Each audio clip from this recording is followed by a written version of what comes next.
to all of you and welcome to Claim Our Earth, an evening of celebration of the Earth on Earth Day and women as well.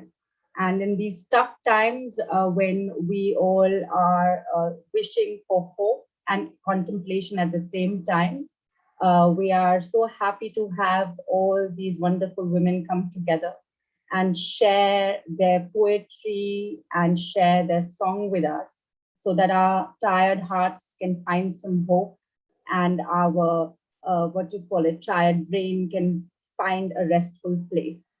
And with this, I would like to start today's evening with the formidable, unstoppable, Joshili, amazing Kamila Bhasin. She needs no introduction. She's a feminist icon in India. She has always energized the space with her poetry and her insight and her laughter. And we hope that she starts us off with this good injection of Josh, and may we all celebrate a fantastic Earth Day together. Without much ado, Kamila Bhasin, over to you. So, salutations to Mother Earth and everyone who lives in harmony with her, who is humble enough to recognize that we Homo sapiens are insignificant children of Mother Earth. We are because Mother Earth is. No mother, no life. No earth, no Homo sapiens. I salute the indigenous people, the small farmers, the women farmers, who are the real global citizens. It is because of their lifestyles and their work, I feel that we are still on this planet. Friends, for us, every day is Earth Day. No earth, no day, no night. So I think we should recognize that every day is Earth Day. I believe Mother Earth does not need our help and our protection. That is really stupid of us to think that she needs our protection.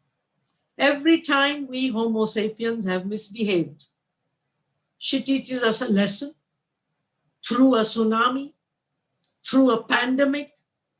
For a few days we behave, and then we go back to our terrible ways of living with her. But friends, it is only a small minority of human beings, rich, powerful, greedy, power-hungry people who misbehave. Who are these people? They are the corporates. They are the people who control our governments in many cases. These are the people who control industry. And these are the people who cannot control their greed and their hunger for power. So most of these people, who are about 1 to 2%, Vandana Shiva says 1% of the people, they have so much power that they have frightened, they have maimed, and they have silenced the majority of the people. But we are lucky that these people refuse to be silenced. We are lucky that all over the world, different campaigns are going on, and our hope is still alive, that it is the majority of the people who will win and who will live in harmony with Mother Nature. Friends, we in Peace Women across the globe have always seen connections between the violence on women and violence on nature.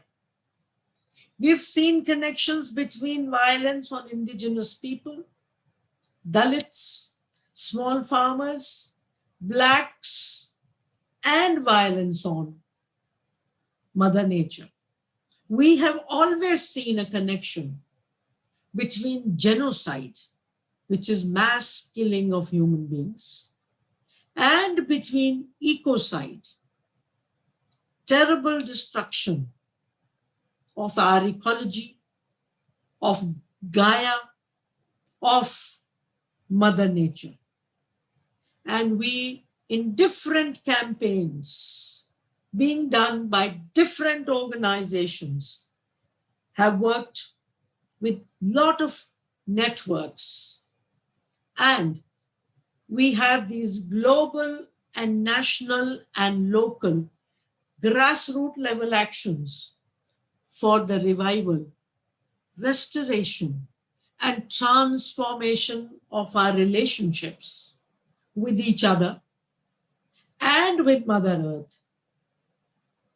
What we need is Earth's democracy. We need rights of Mother Earth as well as human rights for all. What we need is empowerment of people, solidarity between people's campaigns and movements. What we need is love, compassion, diversity, pluralism. People like me, upper class, who are zooming around every day. We need to move beyond saying the right things to living the right way. We need to practice right livelihoods, right lifestyles. We need to walk our fancy politically correct talks. I think the time has come to change our lifestyles. Without that, I think this is empty talk and nothing will happen. So friends, as the global co-chair of Peace Women across the globe, I congratulate woke Asian feminists, not only for today's event, but for everything you are doing. The beautiful way in which you are connecting young feminists. It is wonderful that you are bringing political action, art, and creativity together. I think this is absolutely important. Today, you have an amazing group of feminists, Dalit activists, peace activists from several parts of Asia who are also poets, writers, singers, dancers. Friends, all our campaigns of all kinds have always used the arts, have always used creativity. We can't do a campaign without music. It is music, it is singing. The only thing which we can do together. I can't give a lecture with 100 people, but I can sing with 100, with 1,000 people. I can shout slogans with 1,000 people. And singing connects my heart to my mind. Singing brings passion. Lectures can't bring that kind of passion. It's music, it's dance, it's poetry which brings passion. So I really congratulate you. Let's continue to create these synergies between different networks. You know, during these days of being totally alone for the last 16 months, I realize how important our campaigns are for our survival. I cannot imagine my life if I did not have my feminist movement, the peace movement, the 1 billion rising movement. I think today we need this solidarity. We need this love between us. We need this compassion, and we need a bigger purpose in life. We need to move beyond me and my family. So once again, I want to say that you young feminists, woke South, woke Asian feminists, you give us hope. You tell people like me with gray hair, don't worry, auntie, you can go now. We will take care. So very, very nice of you to think of me, to invite me on behalf of peace women across the globe. All I want to say is, women united will never be defeated. The people united will never be defeated. Thank you. Yeah. Thank you so much, as always, Kamila Bhasin. I think for the sake of all of us, one little slogan chanting with you will be great for all of our spirits. So if you lead the way, and we will do a little slogan chanting before we move to the next bit.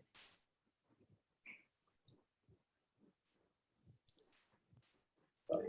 I really, does it work, slogan chanting? That's why I didn't prepare. You think it'll work? Yes, because slogan is poetry, according to me, and words in motion. Which gives No. That I know, because that's what I've been doing all my life. What I'm saying is, will it work on Zoom, that so many voices? I think it'll be distracting. That's why I didn't say that. But I was wondering, are you going to be showing that film shared? Sure. We'll do it. Well, I think in front of so many artists, you can leave me out tonight, and see the 1 Billion Rising film, which connects so many of us in the world. Yes.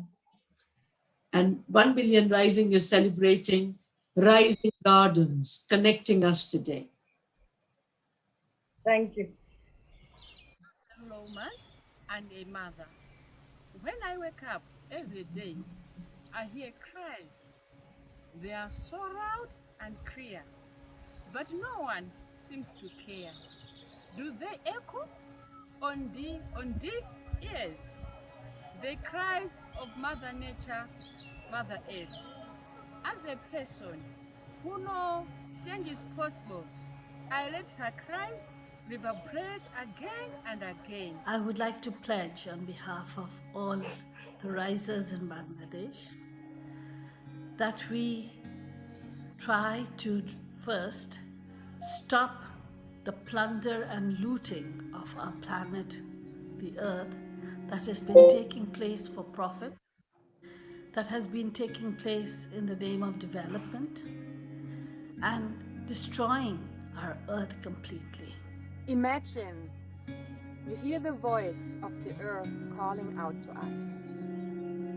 Go into the silence and pay attention to the messages that want to reach you now. In that stillness, you realize that life is directed towards healing.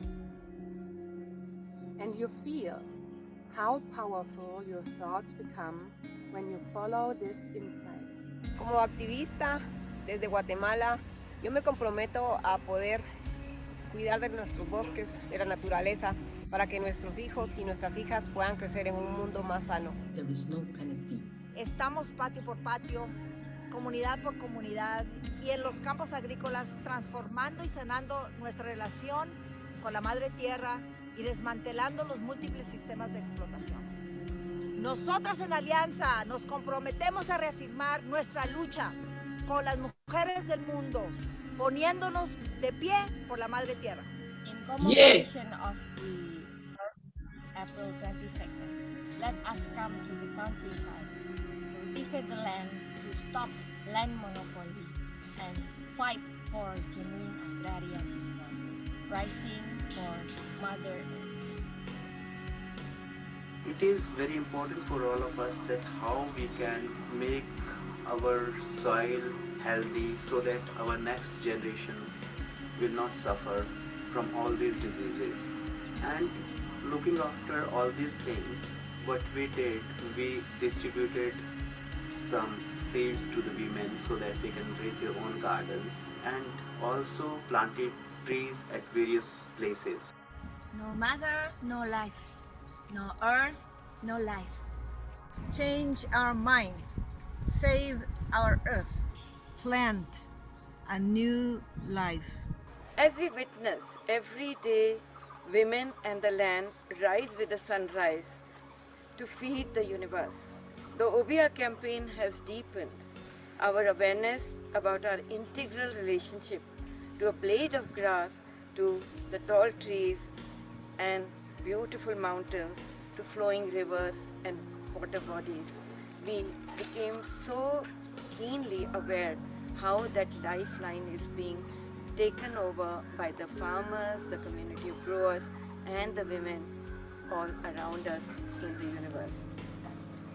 It has helped us to fight the darkness and the fear of death and destruction around us, because we continue to have our belief, strong belief, that life will rise with rising garden. México está en elecciones. 1 billón de pie está comprometiendo a todos los candidatos a un puesto público a luchar contra la violencia hacia la mujer. Por eso este Día de la Tierra hemos firmado un acuerdo con cada uno de ellos que si resultan ganador van a luchar con todas sus fuerzas para acabar la violencia hacia la mujer y acabar también con la destrucción de la madre tierra. If we don't care for nature and cut all the trees, then also all the animals will die. My pledge for Mother Earth is to continue to advocate for its protection, for the sustenance of food and all lives. There is only one way to live, is respect Mother Earth. I used to run around as a child in this garden. I promise to do all I can so that the ladybugs and the dragonflies of my youth return. Rise for the nature, haven for women, garden of hope. I'm a Nigerian farmer, as you can see. I'm already in my farmland. So this is my farm, this is my banana and plantain plantation.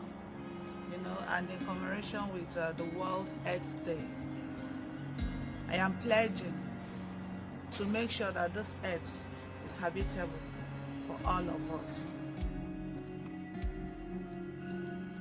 Grazie, Madre Terra. We are deepening our love for our mother, the earth. We are cherishing her beauty, her glory, her generosity. We are singing and dancing in her glory, in her creativity. We are, because our mother, earth is. She's our mother and she is supreme. Today we appreciate you, Mother Nature. You feed us, you provide us with food, you nurture us, you provide us the air that we breathe. You give us rain, the rain that we need for the animals to live and for us to live. We appreciate you, Mother Nature. You are beautiful, Mother Nature. Appreciate that we get the most nutrients from the earth, and just to pledge to just take care of it, because we have seen it taking care of us. So this is just a special message really to the earth, just to say we do appreciate and we love you so.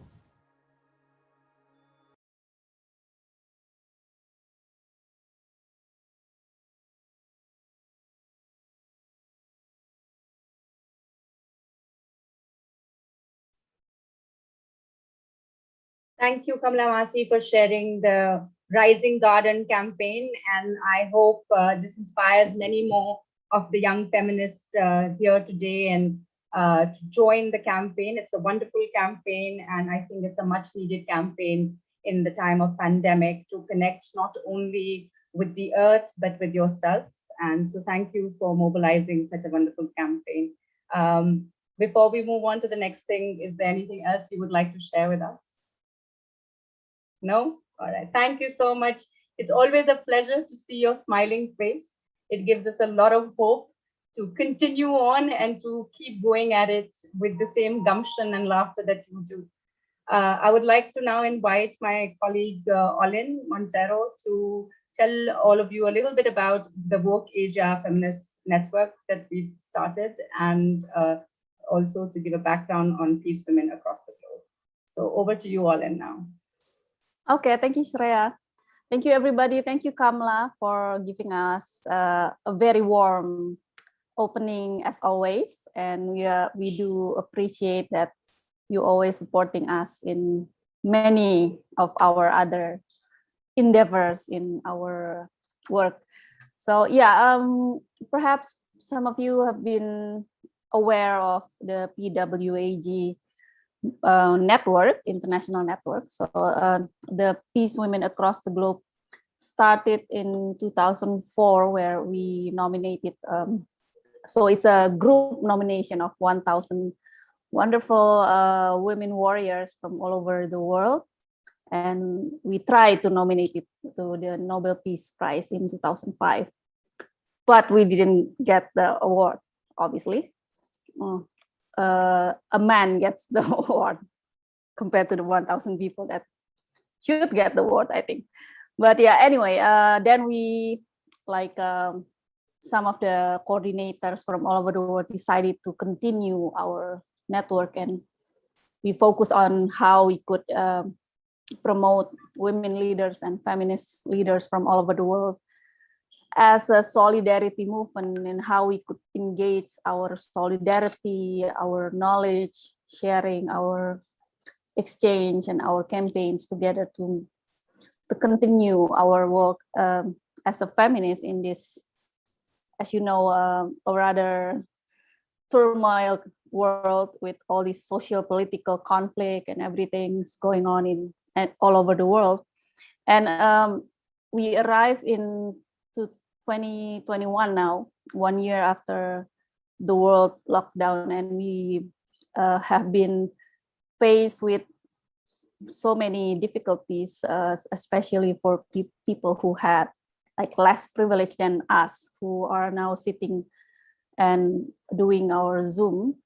But in day-to-day, for like in Indonesia, it's very hard for people to survive in this kind of situation. So we as a feminist movement needs to increase our strategy on how we could support each other, but at the same time also how we could also make sure that we as an activist also grow together with our solidarity, and also increase our own, how do you say it, agility in this kind of situation. And of course, this kind of event is only perhaps seen as a way on our uplifting our spirits in this situation, but also to remind ourselves that we have to thankful the Mother Earth every day in our life, as Kamila said. So not just in Earth Day, but maybe in every day. And the Woke Asia Feminists actually a network that we started last year after the PWAG Asia Feminist Forum that me and Shreya also organized. And also there's a license here also, I think, license from Hong Kong, and also several other peace women coordinator also from all over Asia. So this is actually only a small effort for us to start discussing again the specific issues of feminists in Asia. So we set up a small Instagram handle called at Woke Asia Feminist, that we try to put information on the women leaders in Asia, feminist leaders, and what are the current issues in Asia, for example. And we would like to invite all of you, if you want to join us and work with our group, so we could provide up-to-date feminist information in the social media. As you know, all the people now use the Instagram platform, so obviously it's one of the biggest now in the world. So we are welcome you if any of you wants to join us and want to do something with us maybe in the future. We welcome you open arms. So you can contact me or also Shreya, and there's Laiseng in Hong Kong. There's Karen in the Philippines, and Krate in Thailand. So please contact us and we could discuss on the future collaboration. So enjoy your poetry nights and music, and look forward to meeting you all again, maybe in the future. Thank you very much. Back to you, Sreya. Thank you all in so much. Now for a very bad joke that I heard, but it's made me laugh. So they say the earth without art is just eh. So in order to move away from just eh, and to actually celebrate the earth and to celebrate the spirit of the earth in all its drama, in its highs and lows, in its anger and its nurturing, we decided that we would celebrate Earth Day with poetry, because we could all do with some catharsis, some joy, some love, and some heartful conversations in a time when we are all separated from our loved ones and living a very isolated life. So now I would like to invite Dr. Pradnya Dwi Pawar, who is a leading Marathi poet, a columnist, and a writer. Her work is political, deals squarely with caste oppression, patriarchal exploitation in Indian society. Besides 5 books of poems, she also has 2 act plays, a collection of short stories, 3 books of column writing, and 2 anthologies to her credit. Her writing has been translated in various Indian and foreign languages. She has been awarded a number of prestigious awards at the state as well as national level. She was invited for poetry reading in Moscow International Book Fair in 2009. She's working as an associate professor and the head of department in Marathi, Satish Pradhan, Dhanya Sadhana. Sorry. Dhyan Sadhana College in Thane, Maharashtra. And she's a really generous person, and she has really been very, very forthcoming with us. She will be sharing her poetry both in Marathi and in English. So thank you so much, Dr. Dwi Pawar, for being here with us, and I hand it over to you. Yeah. Am I audible? Hello? Yes. Okay. Respected Kamila ji and dear friends, good evening. In normal times, I would have started by saying that I am happy and honored to be part of such an august gathering of poets, writers, and creative artists from 2 sister countries, India and Indonesia. But I cannot say so, and you know the reason. It's one of the most difficult times that we are living in. COVID-19 has hit us all like anything. I know that as compared to India, Indonesia is in much better shape. Less number of cases for sure. But as far as fatalities are concerned, it's the other way around. Indonesia is in much worse shape, more than 44,000 deaths so far.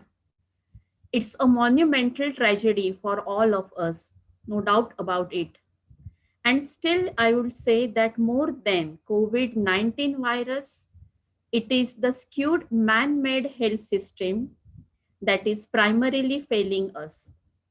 The real culprit behind the present crisis is the unequal and unjust system that we have built up. Men built it, and we women made our peace with it. We keep on acquiescing with it, and as a result, we suffer. The earth suffers. This has to stop. We need to interrogate and break the chain, so to say. Let us resolve today, on the Earth Day, that we shall strive for a better, egalitarian tomorrow. We shall build a human world. Now, I shall read my 3 poems. The first one is titled, I have not chosen this world. I shall read in original Marathi and then its English translation. Rest 2 poems, I shall be reading only English translations. So first one is in Marathi. मी नाही निवडलं हे जग. मी नाही निवडलं हे जग, नाही निवडलं हे शरीर, नाही निवडला मी चेहरा माझा हत्याकांडात छिन्न विछिन्न झालेला. कधी केलीये मी निवड माझ्या भाषेची, निर्ममपणे नष्ट करून टाकलेल्या? एक संपूर्ण वाक्य ज्याच्या आत राहत होते माझे कितीतरी उच्चार, ओठानाड लपवून ठेवलेले उत्कट. हा रस्ता बुळूबुळू रक्त सांडणारा अव्याहत कधी निवडला मी? हे शरीर आहे हजारो तुकड्या तुकड्यांनी शिवलेले, ज्याच्यावर आहेत असंख्य घाव, वर्तमानाला उधळून स्वप्नांचा धुम्मस कापूस पिंजणारे. मी नाही निवडलं हे जग, मी नाही निवडलं हे शरीर, तरी मला ते करायचंय जगायला लायक. मला करायचंय ते जगायला लायक, सुंदर आणि नम्र, ज्याच्यावर असतील मानुषतेच्या सर्व खुणा, ज्या मिरवेन मी छातीवर मंगळसूत्राऐवजी, ज्या मिरवेन मी छातीवर मंगळसूत्राऐवजी. Now English translation, this poem is translated by Dilip Chavan. I have not chosen this world. I have chosen neither this world nor this body. I have not even chosen my face smashed in a genocide. When did I choose my mercilessly destroyed language, a complete sentence with intense utterances hidden behind my lips? When did I choose the raping of my body and the eternal pain of the morass of abortion? When did I choose this eternal blood-splattered road? This body, which has suffered innumerable strokes, is stitched of thousands of pieces which tear apart the present, carding the bitten cotton of dreams. I have neither chosen this world nor this body, yet I wish to make life beautiful, and in all humility, I will flaunt them instead of Mangalsutra on my breast. I will flaunt them instead of Mangalsutra on my breast. Now I shall read my second poem titled I Owe You. This poem is translated by Ashok Shahane. A prostitute with not even a cloud over her head, I forced myself into her lower abdomen and saved myself from being tamed. In that lonely vacuum, she polished me like a sword. Her immovable inheritance, arrows in her quiver, sling and stones, saved me from being considered good for nothing. Right up to the satire chest theorem, the best she could. She turned out to be the only deadly honest one who regarded physic as spirit and everything beyond patently false. I owe her an eternal place in between hunger and bread, flower of unadulterated desire. I owe her a straightforward look of love, a face primal as hers, forever novel as hers. And now my last poem, An Invisible Canvas. This is also translated by Dilip Chavan. There is an invisible canvas around fingers, palms, hands. There is a dark hunger struggling to save herself from the sheets of flames. Hunger should fall in line with the hunger that remains in the stillness of desire. My great-great-grandmother used to say, don't behave like a crazy woman, as if you have no bhakar in your round basket. Her smile splashing through her toothless mouth vanished permanently in modern migration. How simple, how primitive was an open system of hunger, adding texture to the canvas of a prominent scene. Now, now rushing towards me, the wild darkness of hunger, ferocious and staring at me. Friends, thanks for giving me opportunity to participate in the Claim Our Earth session. Thanks again. Thank you so much, Dr. Pradnya Pawar. You have really touched upon very heart-wrenching moments and painted a beautiful picture with your words, which definitely puts me in a very contemplative mood. So thank you so much for sharing your beautiful poetry and your words with us. We will now go on to Yashintya Dwi Hartika, who was born in Sarange, a volunteer in Women March Sarange. Hello. Hello. Can you hear me, Yashintya? And she has been writing for a long time. She will be performing her poetry. Okay. Can you hear me, Yashintya? Yashintya? Yes, over to you, Yashintya. Hello. Yeah. Okay. Hello, I'm Yashintya from Indonesia. First of all, I'm very happy and very honored to be able to participate here. And I'm also very happy to be part of the struggle to protect our mother nature. This is the very first time for me to meet all of you here. You all are very inspiring.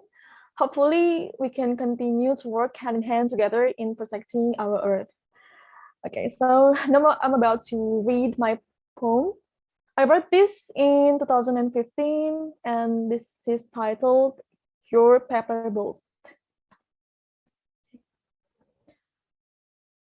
You put your heart on the paper boat that you lose in the current of this river.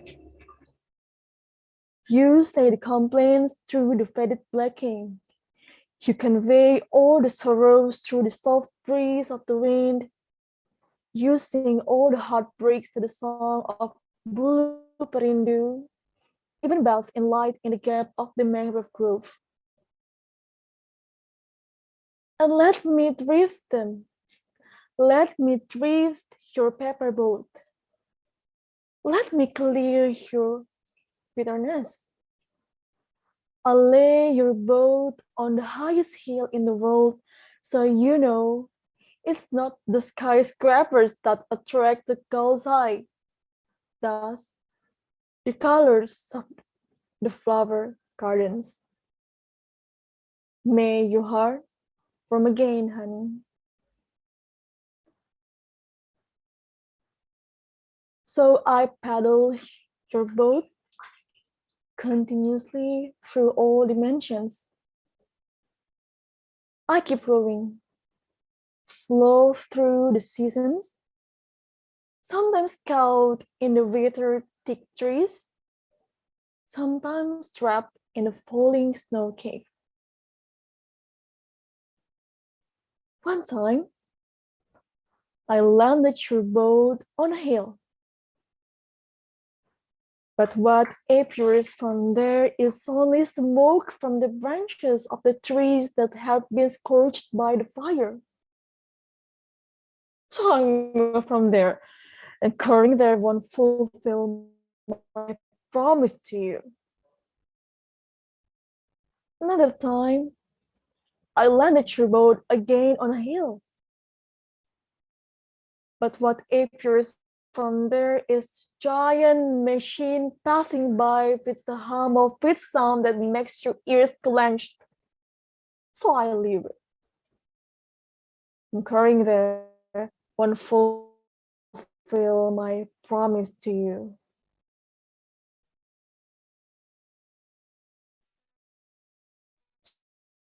So I keep rowing, rowing, rowing. Paper boat crashed into the rocks. Even worse, squeezed in between. I gasped to see. I didn't see a river anymore as far as the eye could see. I wiped my eyes. My throat caught. I didn't think my journey will be this short. Sorry, dear. I fall in this hermitage. I died with this river. I died with the colors of the flower gardens. And I died with your paper boat. Thank you. Thank you for giving me opportunity to perform my poem. Yashintya, thank you so much. It was almost like a short movie. You painted such a beautiful journey, and really, really grateful that you shared this with us. It was really vivid and amazing. Thank you so much. Now we move on to Neha Singh. Neha Singh is a Mumbai-based author, theatre practitioner, and a women's rights activist.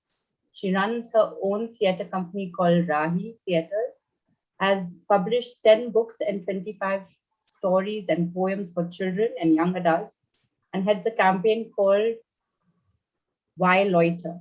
She has chosen as 100 of the most influential women in the world in 2016 by BBC for her work at Why Loiter. So, Why Loiter, Neha, welcome on board.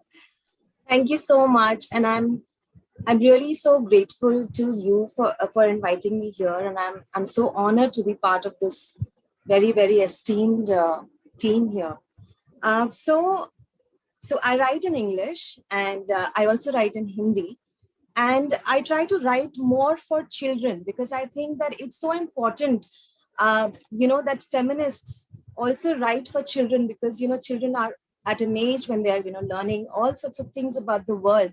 And it'll be so nice if children can actually absorb all this feminist literature and then, bring it into their world as they grow up. So today I'm going to present 2 of my poems which I've written for children. The first one is called Mummy Ka Scooter. And it was published in a magazine called Pluto, which is for 5 to 9-year-olds. So it's called Mummy Ka Scooter, which means mummy scooter. Scooter pe nikli mummy की सवारी, mummy है हल्की और helmet है भारी, पछाड़ा है truck को, पछाड़ी है लारी, ऐसी दबंग है मम्मी हमारी कि स्कूटर भी समझे है खुद को Ferrari.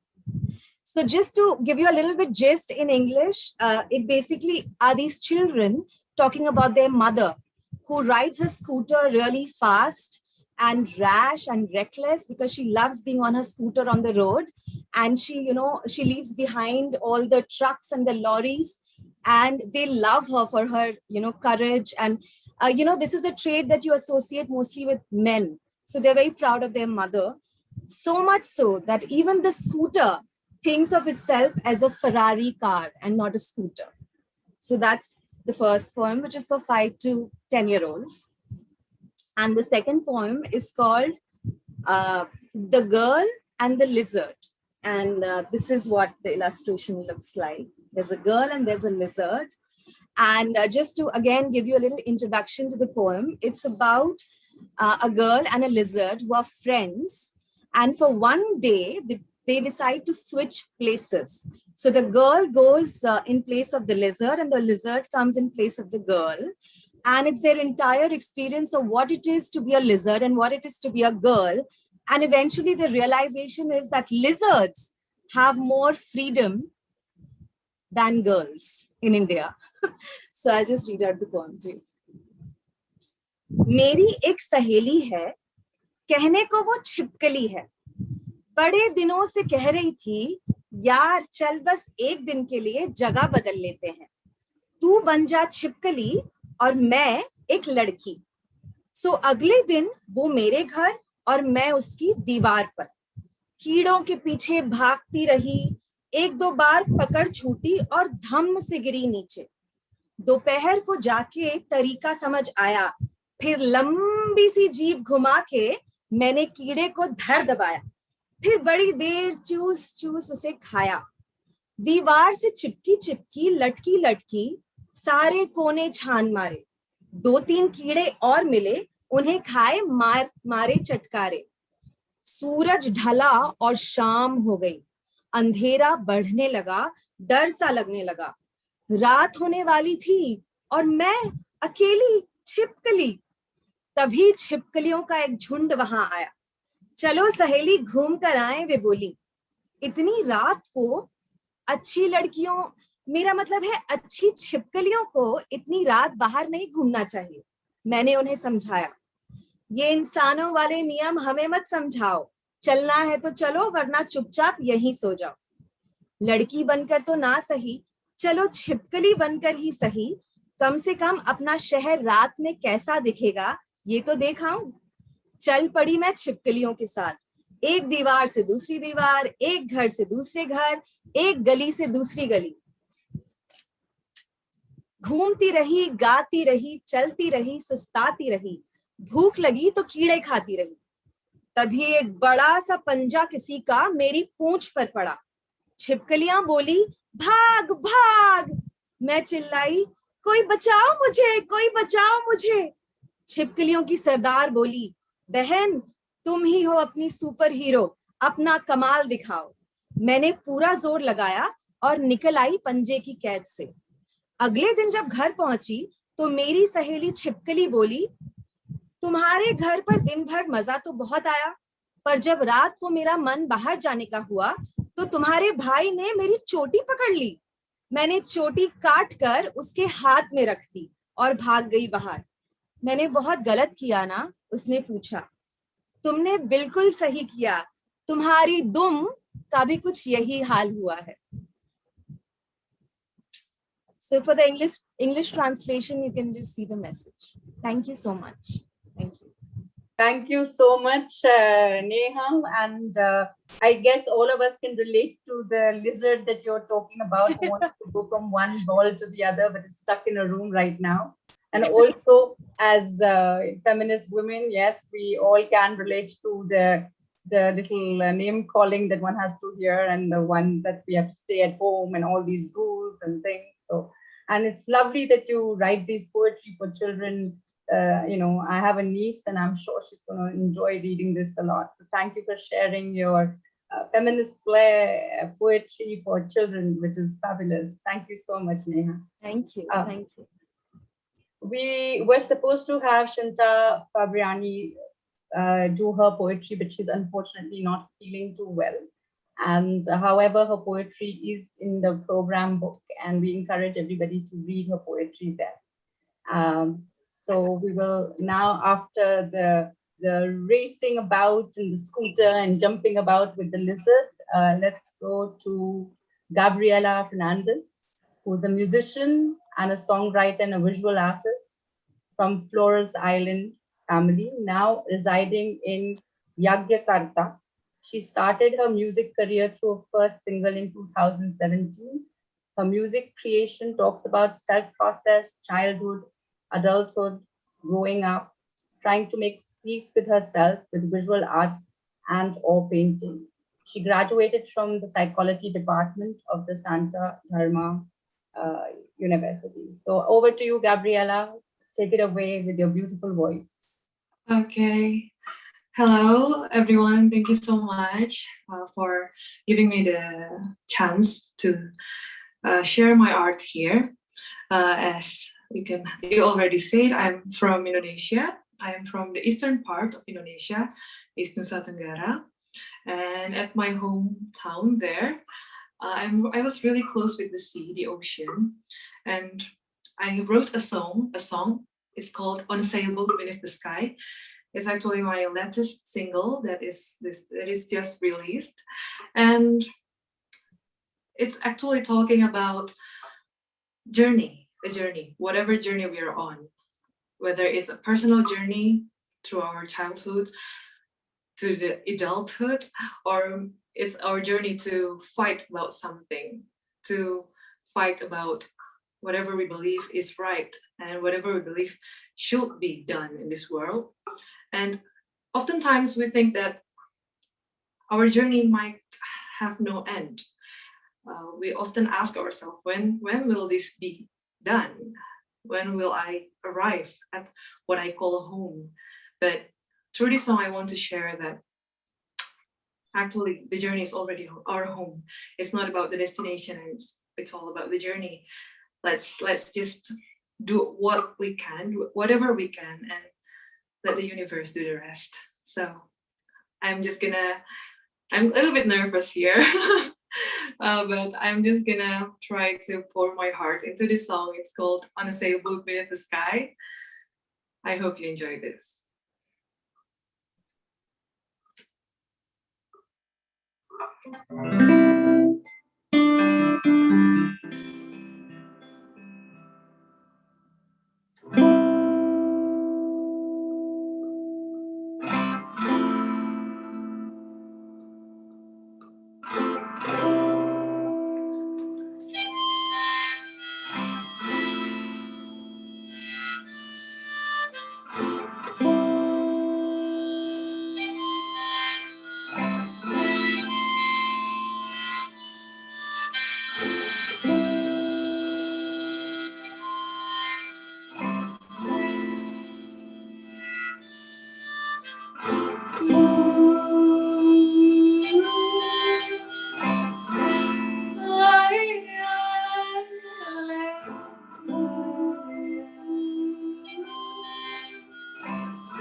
In the night of a starry sky,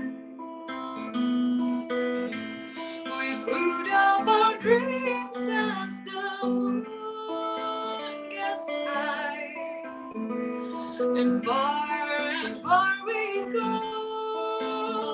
on a sailboat beneath the sky.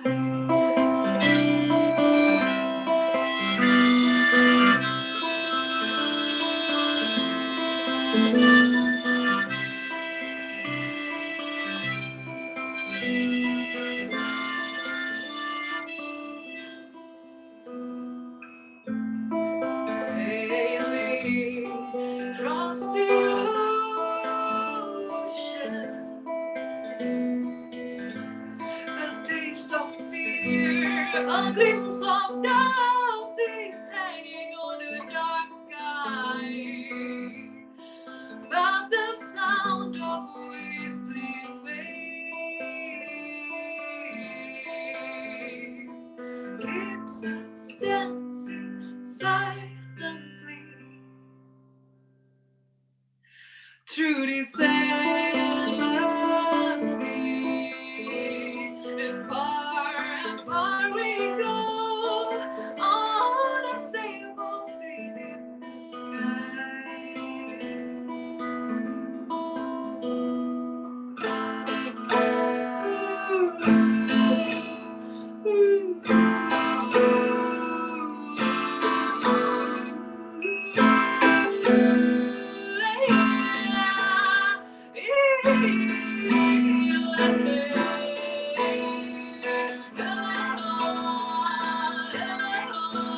sailing across the ocean. The wind on our face, they sing a song of forever. That the sea becomes our home.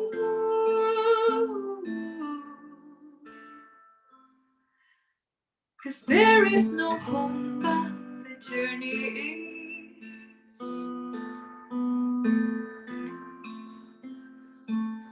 already a home.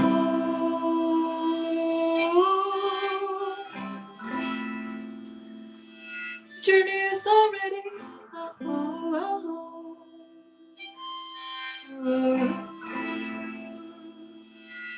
I'm already a home. I am already a home, mother, I'm already home. I'm already home, I'm already home, I'm already home. I'm already home, I'm already home. I'm already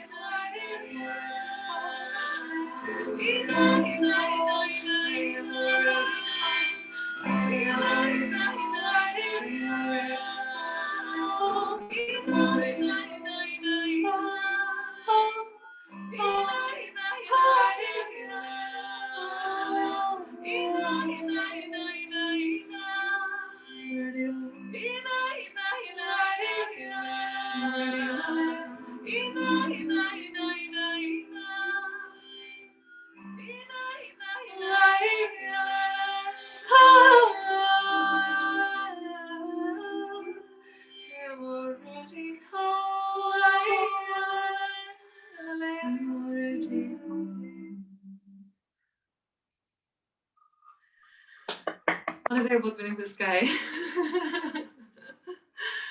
Thank you, everyone. I hope everyone with all the journey, our journey together, will be blessed with the feeling of I'm already home, the feeling of enjoying the process wherever we are at this point of time. And I hope this world can be a better place for all of us. No discrimination. Thank you. Gabriella, you make me completely speechless with your voice.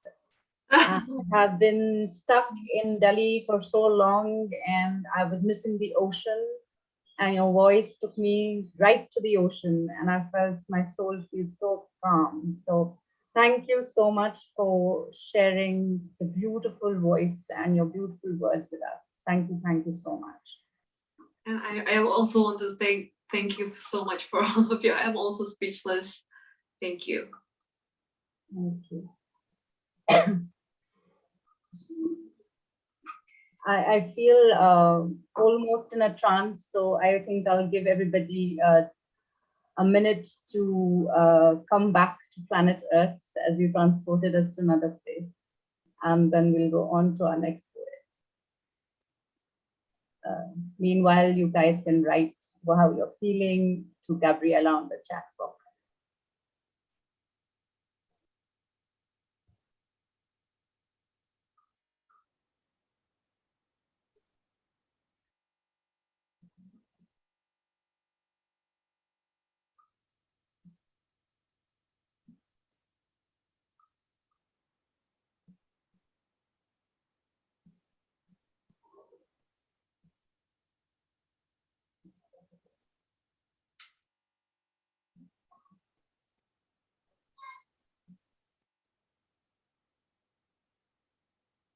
Moving on with our program for this evening.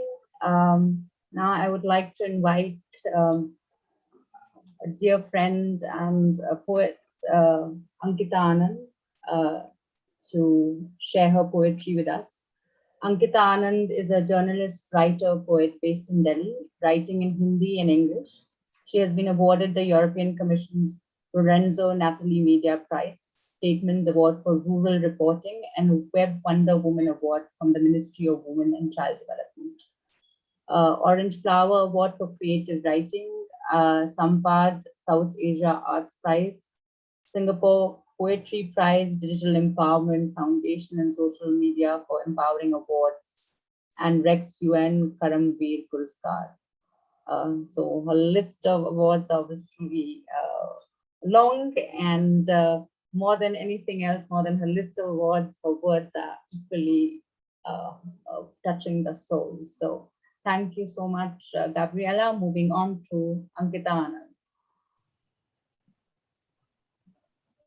Thank you so much for having me. Whenever I'm invited to a poetry event, I have to think of, okay, how much of my feminist stuff should I take there and how should I mix it up with the rest of the thing? And I didn't have to think about it at all. So I was really happy to just jump on two poems. And the first one is called The Doer and the Done Upon. Since the day I sprawled on the floor and was asked to sit properly, I started carrying in me shame that was not of my doing, but was contained in my being. When a boy I did not know whispered foulness in my ears on the school playground, I started making sure my loose shirts kept my chest as flat as it had felt that day in those seconds when the air inside me had frozen. When the middle-aged bicycle man air-kissed me, I pedaled hard. No, but this is all a mistake. Doesn't he see? Doesn't he see? How couldn't he see? I'm 13. I learned the roads do not carry my weight like I had thought. They weigh me down. These and a few more of such recollections, and I could find a way to end the poem. But that is not the way to end the story. And the story has not ended. Because stories have character development. How many things must be rotten in our Denmark, where character develops in some because of the lack thereof in others? But what you've got to do, you got to do. And this is how the story has progressed. When I went to Taekwondo class and sat down to stretch my legs on both sides, as far as they could go till they hurt, till much, much after the hurt, and two girls stood with their feet against mine, silently promising me I won't relent. On that winter morning, the flame of pride in my thighs kept me warm. When I named parts of my body that had started asking why I never spoke to them, to tell wide-eyed men of the exact violations they had committed, which they insisted on being blissfully unaware of, I discovered that my tongue and language could be allies if they spent enough time together. When, out of sheer courtesy, I returned the gaze foisted upon me and took my time to take in the bundle of nerves in front of me that was fast turning to jelly, I knew. My eyes were street dogs who could fight on half-empty stomachs because every day they got pulled into games others played that were battles for survival for these strays who refused to be tamed. The story goes on, in the hope that more characters develop and even more evolve. But before that, I want to pause and listen to my body, which says, it wishes to unlearn the fear of what could be done to it. It wants to show me everything it can do. The second poem is called Talk. You are amused, annoyed, angry, bored even, that women talk all the time about what is done to them. Smug in your complacency, it does not dawn upon you that it is for your own, for everyone's good that they talk. Talking is not the first thing that they want to do. In fact, they're sick of talk. Talk that is supposed to represent them but doesn't. Talk they do themselves while their exasperation sees the words painful crawl to know it all block tears. Talk that still does not make up for all the silence around. Talking is not even the last thing they want to do. And yet they talk. They talk to tell themselves that though slowly it will alter the shape of things. They talk to resist the temptation to join the war that has been thrust upon them, to resist feeding the tongues of their weapons that had been hungry for years. They talk to distract themselves from acknowledging the fact that actually they just don't care anymore. They don't care about life or death because life has been kept away from them for so long, and death is released into their air every single day. They talk to remind themselves that a battleground is just fallow land with mixed up remains of victors vanquished. They talk to train themselves to believe in their instinct of creation while biting down hard, very hard, on the impulse of destruction. They talk to stop themselves from becoming what has been done to them. So when you dismiss their efforts at dialogue and ridicule them as naive, remember, they have summoned all their patience and kindness in trying to talk to you as one does when talking to a child, and thus sometimes ends up sounding childlike themselves. So do not infantilize them because all they are trying to do is establish empathy. And sorry, not sorry, they're not accepting sympathy. But if you would really do something, there is this one thing. As long as women talk, be grateful.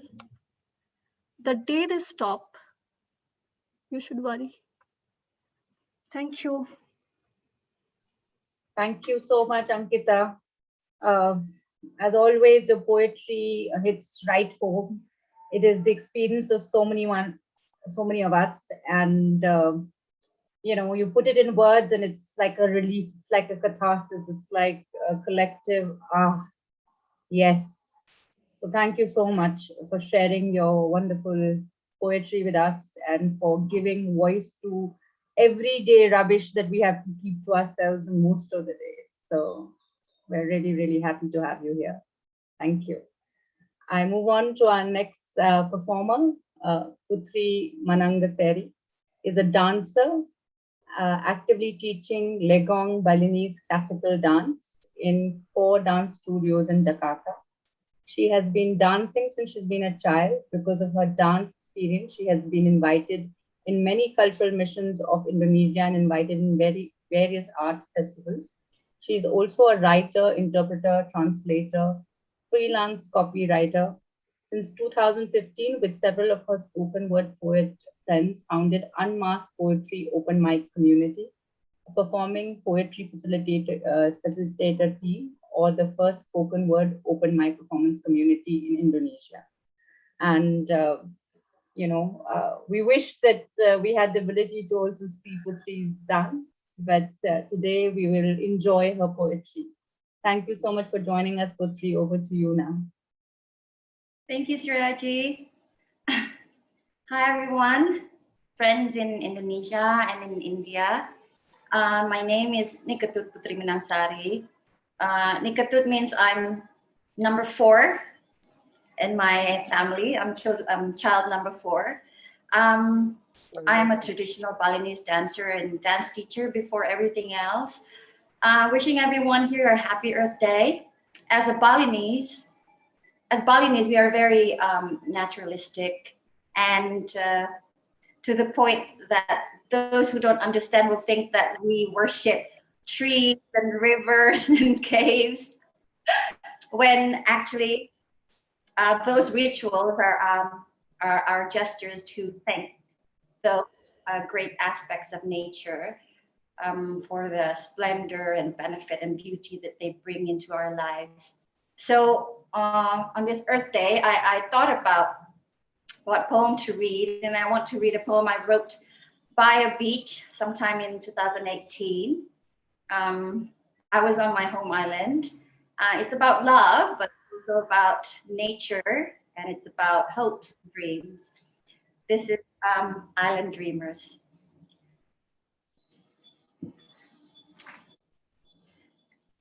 Beyond the reefs, the sun rises to kiss the stretch of beaches, strewn with dreamers who dream of a love with whom they pass mouth-to-mouth sweetness and whisper in windows while their bodies sway and tremble to mimic the boats upon the water. Under the soft glare, sparks flare in the breeze, igniting insatiable shadows, while the air incarnates to excite the ocean and make it sing once more. On the pale sand, the dreamers stand, feet planted, only to quiver slightly.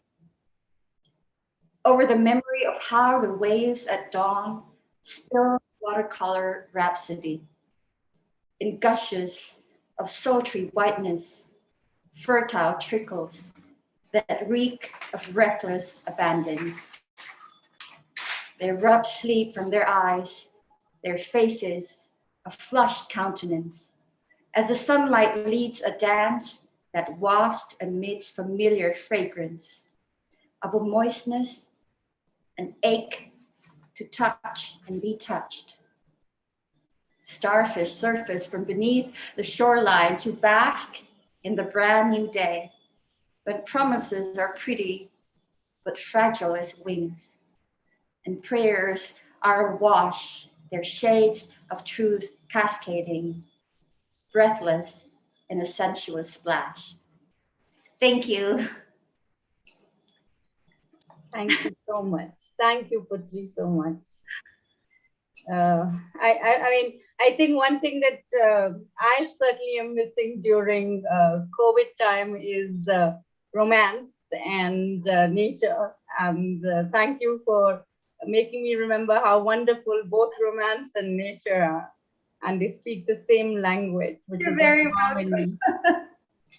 You know, so thank you. I mean, I think it was very, very vivid, and it's true. If you can't find yourself a lover right now, you can go touch the wind. So thank you so much for sharing your wonderful words with us. Thank you. Are you going to share another? No, that's it. That's it. All right. Thanks. One. Okay. We'll move on to the next person. We have with us now Citra Benazir. Citra is a writer and activist from Jakarta, Indonesia, and the founder of Tis the Life, author of Pleasure Girls, and co-director of Fallback Jakarta. So thank you so much, Citra, for joining us and for sharing your lovely poetry with us. I now invite you to do so. Thank you so much. Also, during this quarantine and lockdown, I think I've been having the biggest writer's block because of lack of inspiration, and hearing every one of you here has been very much inspiring. So thank you for giving me the time and space to not only share, but also listen to all of you. So this is a bit intimidating because going up reading a poem after Putri is like doing science in front of Stephen Hawking, because I've listened and admired Mbak Putri for a long time, and she is someone who I've listened to a lot, and actually motivated me to not only write but also perform my words, because I'm usually the person who's behind the scene. I just write and let other people perform it. So thank you. I'm going to perform a poem that I wrote during this lockdown, actually, because of that lack of inspiration. I also was very frustrated that I couldn't, publish a lot of my works. Social media helps, but, so I've written a lot of, I published a lot of small literary magazines online, and I've written this inside that edition. And the whole issue of the zine was Wahine Kaha. So it's a Maori It's from the Maori language, which translates to loud women. And inside I wrote a poem called Think Before You Speak. You stole our land. Why are you denying it? You ran down our homes. You rid our families, claiming our home as yours, detaining our children. So think before you speak. Learn before you defile. You have no right to force people away. You stole our land. Why are you denying it? We bloomed from the ground that was intended a world undivided, a history respected. Next, I will read a poem from an American poet. She is the first Native American to be inducted in the US Poet Laureate. She's from the Muskegee tribe, and her name is Joy Harjo, and the poem is called Remember. Remember the sky that you were born under. Know each of the stars' stories. Remember the moon. Know who she is. Remember the sun's birth at dawn. That is the strongest point of time. Remember sundown and the giving away to night. Remember your birth, how your mother struggled to give you form and breath. You are evidence of her life, and her mother's and hers. Remember your father. He is your life also. Remember the earth whose skin you are. Red earth, black earth, yellow earth, white earth, brown earth. We are earth. Remember the plants, trees, animal life who all have their tribes, their families, their histories too. Talk to them, listen to them. They are alive poems. Remember the wind? Remember her voice? She knows the origin of this universe. Remember, you are all people and all people are you. Remember, you are this universe, and this universe is you. Remember, all is in motion, is growing, is you. Remember, language comes from this. Remember, the dance language is, that life is. So remember. Thank you.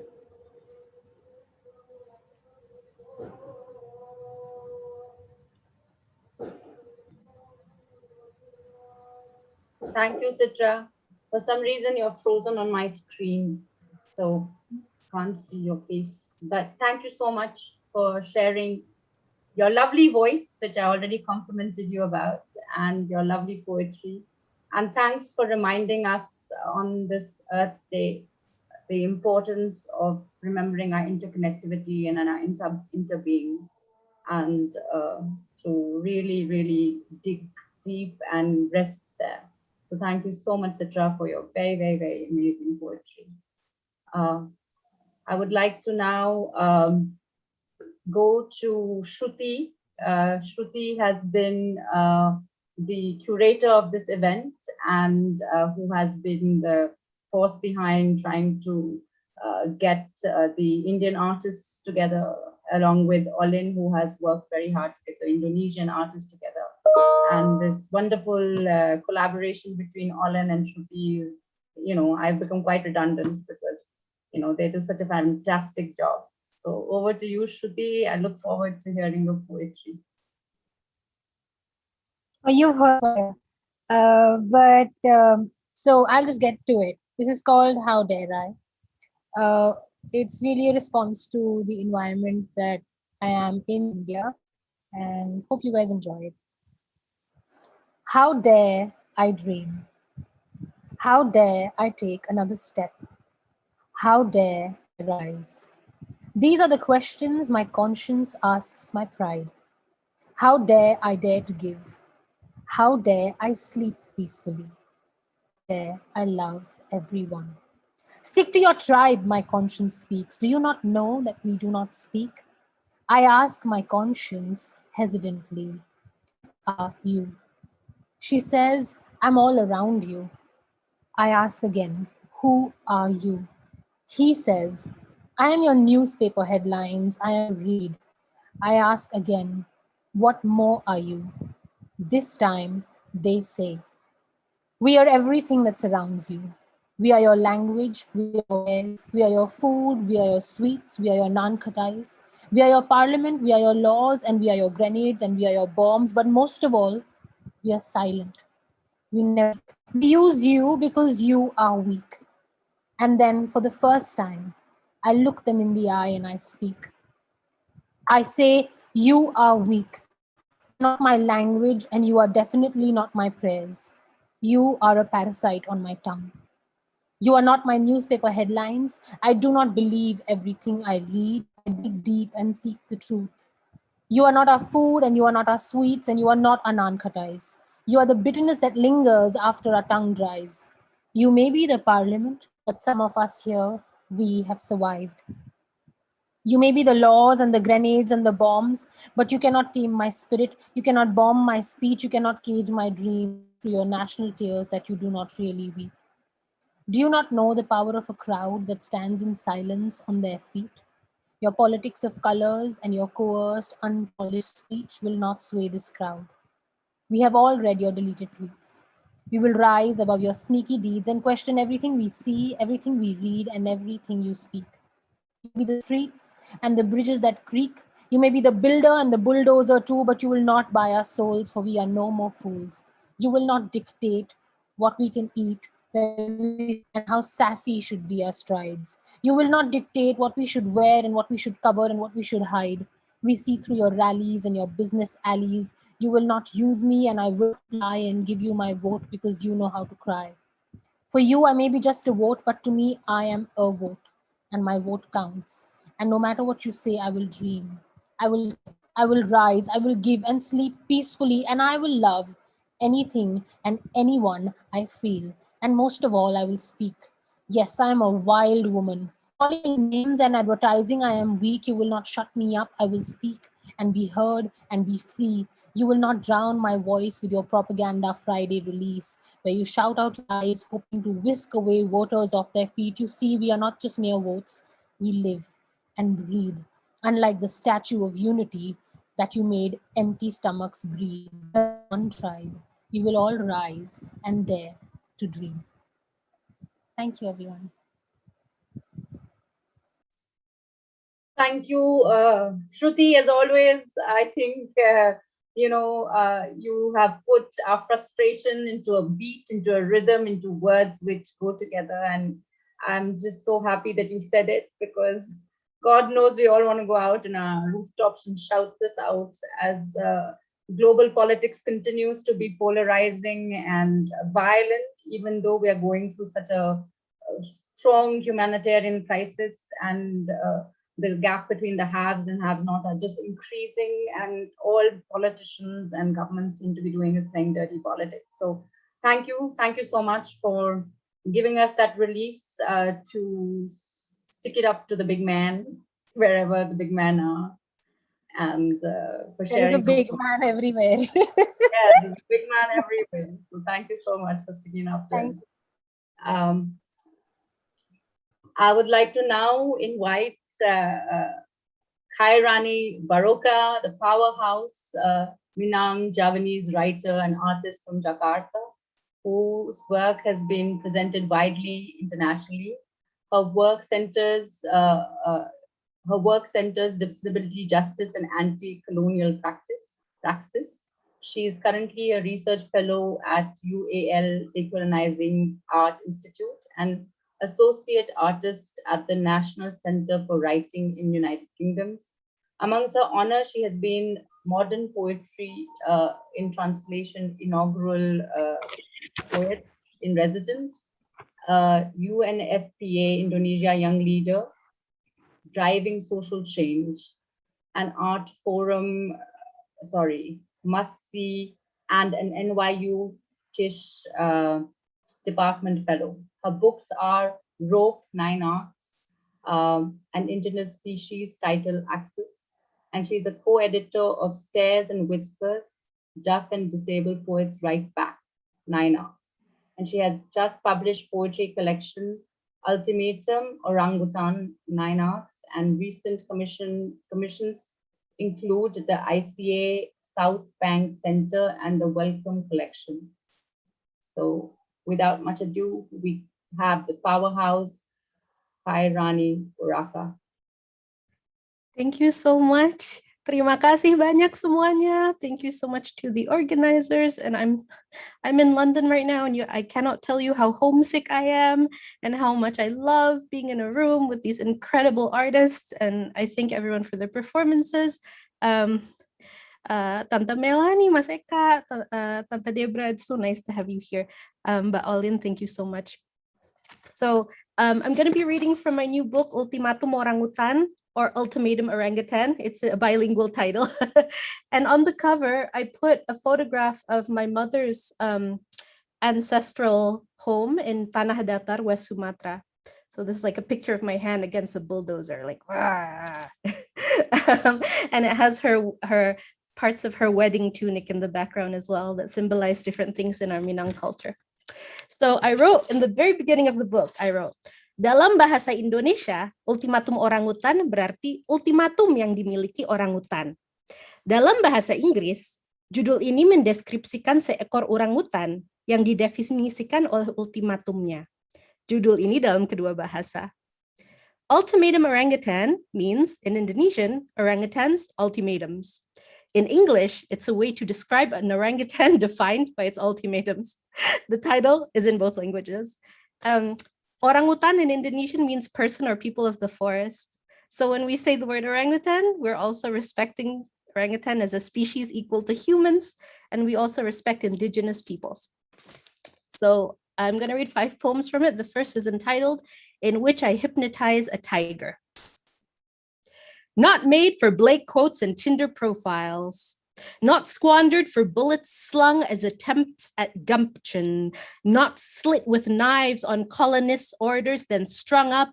Not sold to a venture capitalist who'll place her pale feet in heels and on you, not vanishing, not a chipmunk-cheeked emoji, not bedtime threat to children in cold climates, not CGI recreation with an underappreciated actor voicing you, not a bevy of ill-advised tattoos, not The Hangover, not sports team embodiment, not go get 'em, not taxidermy, not species forgotten, not a name used for foreplay, not a fantastic form of balm for soothing creaking muscle tissue. I have tiger balm here somewhere.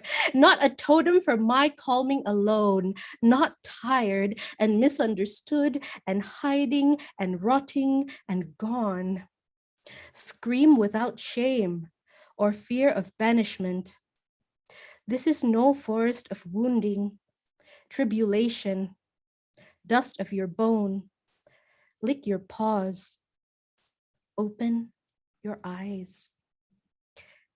So in Minang culture, some Minang call tigers inya, which is the name for a grandparent. So some people believe that tigers are like reincarnations of our ancestors. So next, I'm going to read Perimeter Blues. I'm going to describe myself because I'm a disabled woman, and I want to say that if we're going to save the world together, we need to include deaf and disabled women. So I am an Indonesian woman with a Javanese necklace, and I'm wearing a purple long sleeve shirt. I have glasses and earrings in the shape of spoons and red lips. So Perimeter Blues. Squint wishing a mist to rise from the ether of beach resorts deadened. Sand returning its infinite caller, bark lying still for 100 years. Children led back to the bay where once it spat away ownership, when most knew the names for a shore's domed soul in dialect. My God, you're right. The sea, all land adjacent, God spirit cordoned from me, sit here while toes feel an ocean goddess. And she, Niroro Kidul, quietly ascertains that security will be coming for us shortly. So that was inspired by the Javanese ocean goddess Niroro Kidul, who I think growing up, a lot of us were taught to like be afraid of her. But the older I get, I empathize with her, and I'm like, yeah, get those sailors. No, just kidding. But I have a different interpretation of her now that I've grown up, and it's about how like so many beach resorts in Indonesia are private property now, and locals can't access that ancestral land anymore. So next I'm going to read Pylons. I am writing from a drowning ship. I am infested with burnt and breaking pylons, a shock to the limbic system of a rainforest. I am fracked nervous systems. I am writing from the underwater debris of a coral reef blasted, am enraptured, fascinated by the glow of a supernova that is our own destruction. I am the palms of your mother in the dead of night, when all rushes to extinction and constellations swarm your body, reminding you of what is here still. Two more poems. This is entitled Remaining Outpost. It's about my dad and what he brings. Snow presents itself on green leaves. Rain seeps into dry season.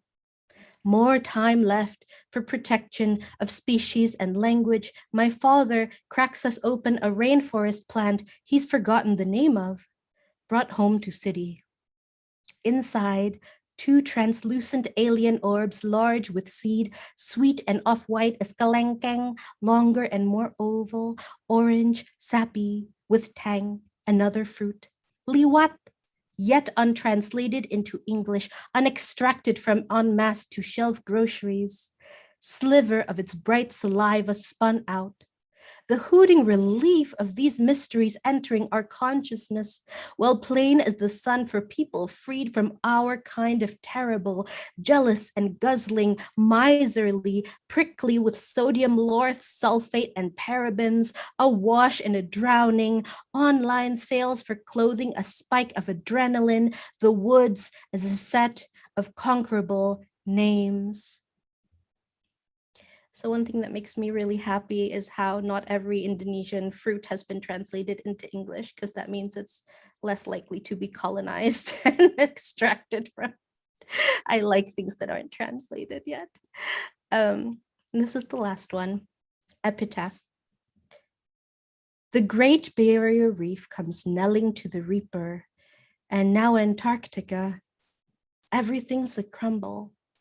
Come hither, says the angel at the gates, revealing not listlessness. More on this later. A friend who only wanted to make the animals feel much better around him was buried today, and his son will remember. We'll be gone if the end days are soon, as we're in our 30s, someone says to me post-funeral. I don't know if that was meant to make us feel better or what. Thinking about the end is not the point of flowing arteries. A reaching out for a friend who leaves must turn some slights to bludgeons. And last year, I witnessed a family saying it was fine for a baby to hit other children. Whole languages dying, while I hypocritically write in one I refuse to speak with my mother.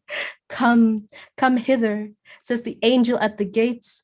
I am of a sex that does not yet exist in the world of Homo sapiens. I made God give me revelatory light between these legs, so when you arrive, you will know. There is still the new. Thank you so much, everyone.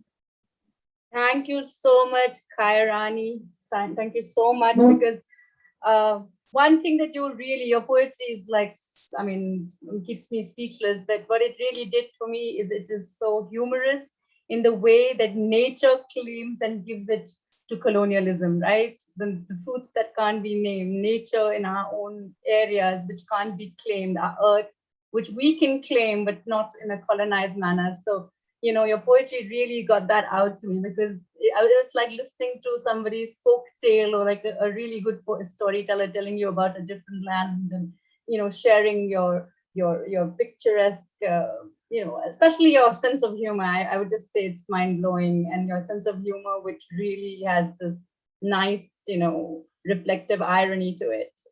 I'm really, really speechless. Thank you so much for sharing your poetry.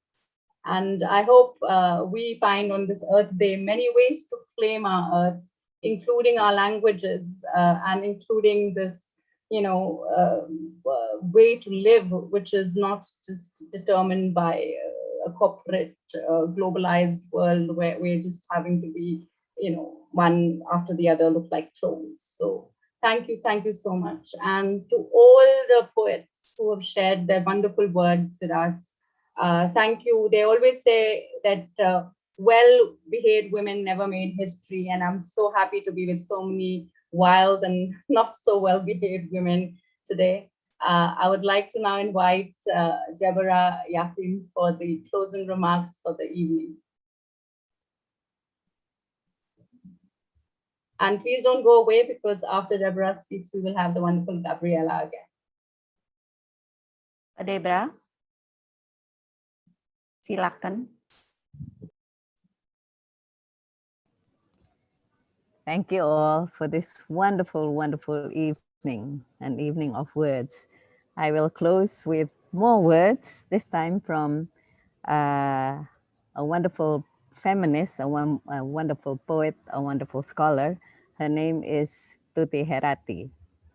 With a soft curl on my forehead, I joined the fray, a race to overtake time. Boredom, what else?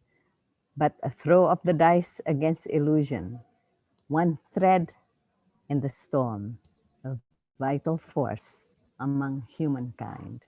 And I think we all are a vital force amongst humankind. Thank you so much for the PWAG, all the efforts, and yay to young feminists. As Kamila Bhasin said, we can now die, and we know that the fray will continue without us. With us there, but no longer on this earth. Thank you so much. And now let's listen to some more wonderful music.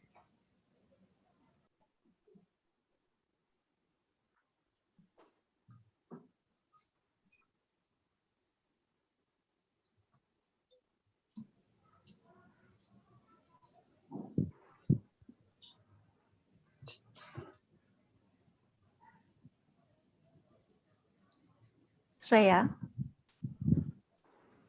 unmute, please. Is going to take it away with music. Hi, Gabriela.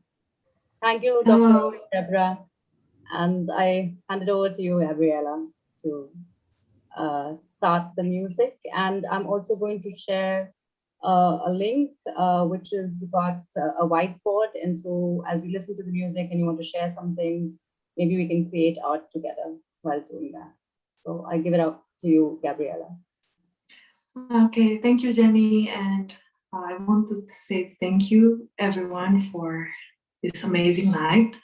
Meeting all of you and hearing all of the poets, all of the arts, humbled myself, because I think I really need to learn a lot more from you all.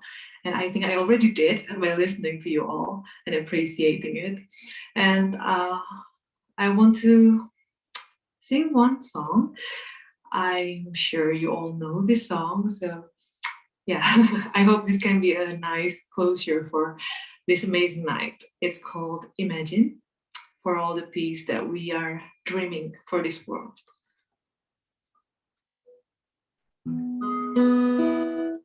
Can you hear the guitar? Well,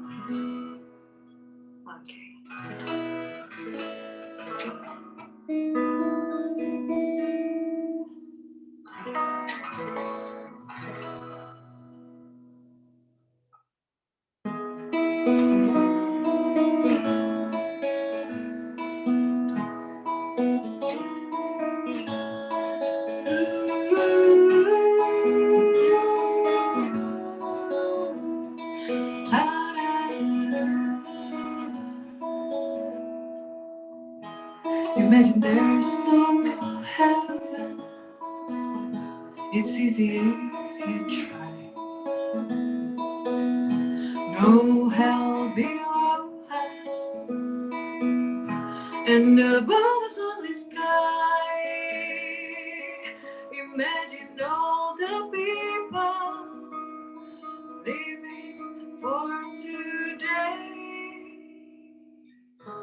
Imagine there's no country. It isn't hard to do. No need for greed or hunger, brotherhood of man. Imagine all the people living life in peace. You may say I'm a dreamer, but I'm not the only one. I hope someday you will join us and the world will live as one.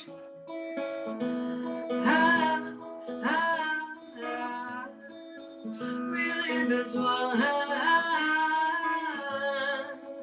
We live as one.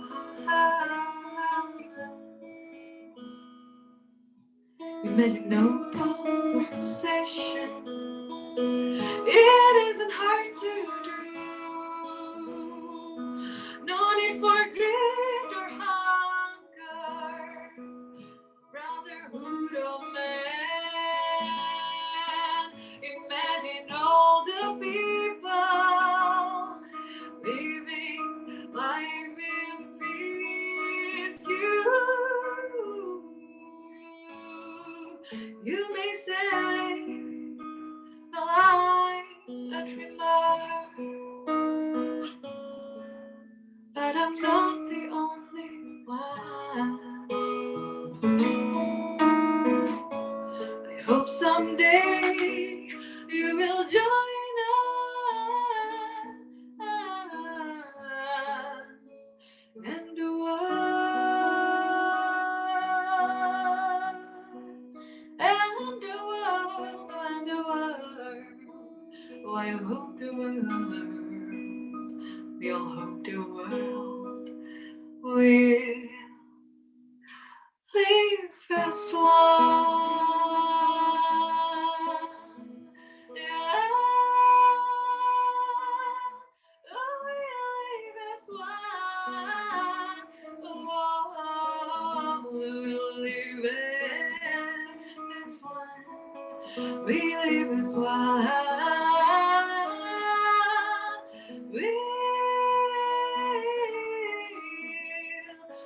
will live as one. We live as one. We live as one. We live as one. We live as one. We live as one. We live as one. We live as one. We live as one. We live as one. We live as one. Oh, we live as one.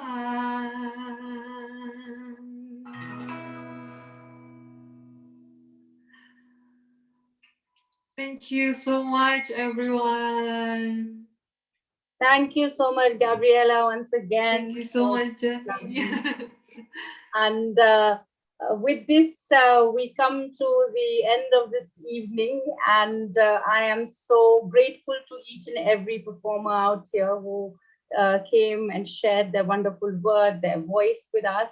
And I'm feel so blessed to have Deborah and to have Kamila ji and to have all the people here who have held the torch up for so long and who are so generous in the way that they want to share it. And we definitely want you all always there as the shining light, showing us the way. I would like to thank all the people who work behind the scenes to make this evening happen. I would like to thank Olin for curating people from Indonesia and making this evening possible. I'd like to thank Dita for all the technical support that she's provided. I'd like to thank Lai Singh for being there, for promoting all our work, for helping us out whenever we are technologically challenged. I'd like to obviously thank Shruti. She has done such a wonderful job of putting the concept note together and making this evening possible. And I hope that we all walk out of here feeling a little bit more hopeful and a little bit more embraced in the circle of love and in the circle of feminist sisterhood. And we hope to continue going on this path. And so please feel free to reach out to us on Woke Asia Feminist Insta handle, DM us, share your news with us. We are happy to amplify whatever wonderful things you are doing. We're happy to share your projects through our Insta handle. And we hope that our network goes from strength to strength. So thank you so much for this wonderful evening. And we will be putting the YouTube version of this recorded evening also up in the YouTube and also on the Insta handle that we have. So if you haven't already started following us, start following us now. And until next time, take care. And I'll hand it over to Olin if she wants to say anything at this point. No, thank you everybody. And don't forget to turn on your video. We will take picture of us together. But too bad Kamalaji is not here anymore. But yeah, anyway. For those of you who wants to join in the picture together, we could screenshot it together. Dita bisa tolong bantuin screenshot ya? Later on it. I'll put it. Oh ya, nanti diedit ya, dimasuk. We can edit her and then put it inside the picture. Oke, Yashintya, videonya mau dinyalain nggak? Ibu Melani ya, ternyata Ibu Melani pakai akunnya Pak Eka ya. Hai Ibu Melani, you want to put on your video, please? Thank you. Oke, sudah siap. Dita bisa screenshot apa aku aja, Dit? Bisa. Oke. Terima kasih semua yang sudah hadir ya dari Indonesia. Thank you for everybody who attend our gathering. Silakan lihat di chat ya, kalau mau ikut grupnya ada nomor WhatsApp aku, silakan WhatsApp ke aku, nanti bisa di-add ke grupnya. Please, anybody who wants to join the network, you can WhatsApp me, and then we can add you into our WhatsApp group if you want to join. Okay.